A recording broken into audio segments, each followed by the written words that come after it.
লংতরাইভেলির মাছলি স্বাস্থ্যকেন্দ্র নিয়ে অভিযোগ তুলেছে তোমার আমার ক্লাবের প্রতিনিধিরা।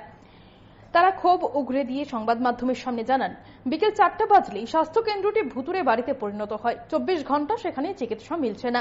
সাধারণ মানুষের সাথে প্রশাসনের এই চরম প্রহসনের বিরুদ্ধে তীব্র ক্ষোভ জানান এলাকার যুবকরা। অবিলম্বে 24 ঘন্টা পরিষেবা চালুর দাবিতে তোমার আমার ক্লাবের উদ্যোগে এবং স্বাস্থ্যকেন্দ্র কর্তৃপক্ষের কাছে স্মারকলিপি জমা দেওয়া হয়। আমরা শুনবো ঠিক কি জানাচ্ছেন তারা।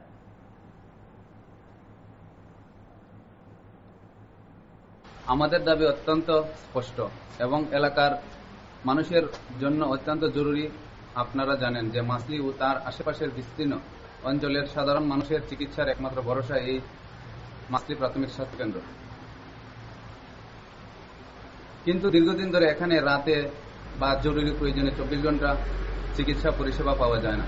আমরা জানতে পেরেছি যে মাছলি প্রাথমিক স্বাস্থ্য কেন্দ্রটি কাগজপত্রে উল্লেখ রয়েছে 24 ঘন্টা চালু, কিন্তু বাস্তবে রূপ সকাল 9 ঘটিকা থেকে বিকাল 4 ঘটিকা পর্যন্ত। এর ফলে গভীর রাতে কোনো রোগী গুরুতর অসুস্থ হলে কিংবা কোনো গর্ভবতী মায়ের জরুরি প্রয়োজন দেখা দিলে তাদেরকে সময় মতে অনেক দূরের হাসপাতালে নিয়ে যেতে হয়। অনেক সময় সঠিক সময় চিকিৎসা না পেয়ে রোগী অত্যন্ত আশঙ্কাজনক হয়ে পড়ে। একটি উন্নয়নশীল এলাকায় 24 ঘন্টা চিকিৎসা পরিষেবা পাওয়া মানুষের মৌলিক অধিকার। তাই আজ 13 জুন 2026 তারিখে আমরা তোমার আমার ক্লাবের পক্ষ থেকে প্রশাসনের কাছে জোরালো দাবি জানাচ্ছি যেন অবিলম্বে এই মাছলি প্রাথমিক স্বাস্থ্য কেন্দ্র চিকিৎসা পরিষেবা এবং প্রয়োজনীয় ডাক্তার ও স্টাফের ব্যবস্থা করা হয়।